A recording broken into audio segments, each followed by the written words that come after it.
ایک قول کے مطابق ہود کا نام عابر ہے، جو شاخ کے بیٹے تھے، اور وہ فخشند کے بیٹے تھے، جو سام بن نوح کے بیٹے تھے۔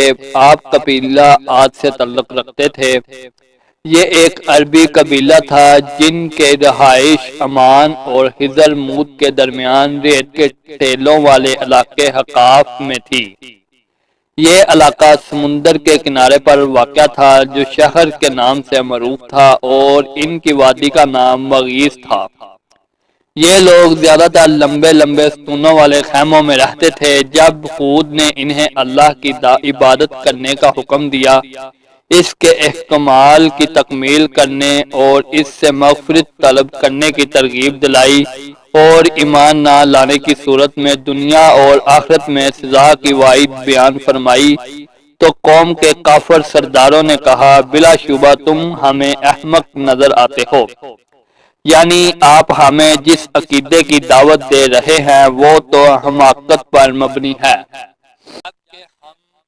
بتوں کی عبادت کرتے ہیں جن سے مدد اور رزق کی امید کی جاتی ہے، اور یہ درست راستہ ہے۔ نوح نے کہا، بھائیو، مجھ میں کوئی حماقت کی بات نہیں، بلکہ میں رب العالمین کا پیغمبر ہوں۔ میں تمہیں اللہ کا پیغام پہنچاتا ہوں اور تمہارا ایمانت دار اور خیر خواہ ہوں۔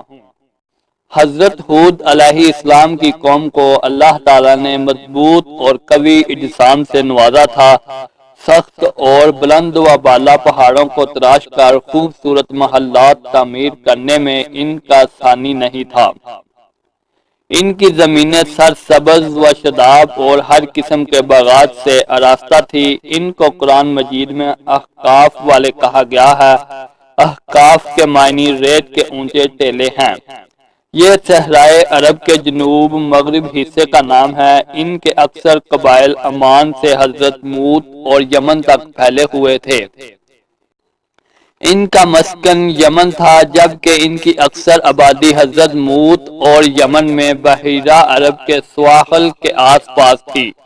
دیگر اقوام کی طرح ہود علیہ السلام کی قوم بھی اس مرض بد کا شکار تھی۔ آباء و اجداد کے باطل طریقوں کو چھوڑنا اور ہود علیہ السلام کی دعوت حق کو قبول کرنا ان کے لیے محال تھا۔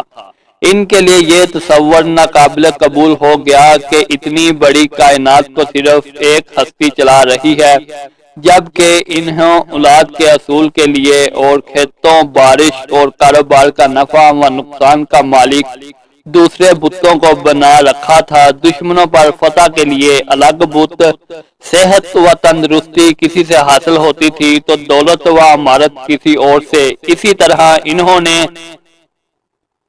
اپنے لیے بے شمار داتا، غریب نواز، گنج بخش اور غوث و دستگیر بنائے ہوئے تھے۔ ان کے بڑے بڑے مشکل کشا تین تھے، سمود، صدا اور الحبا۔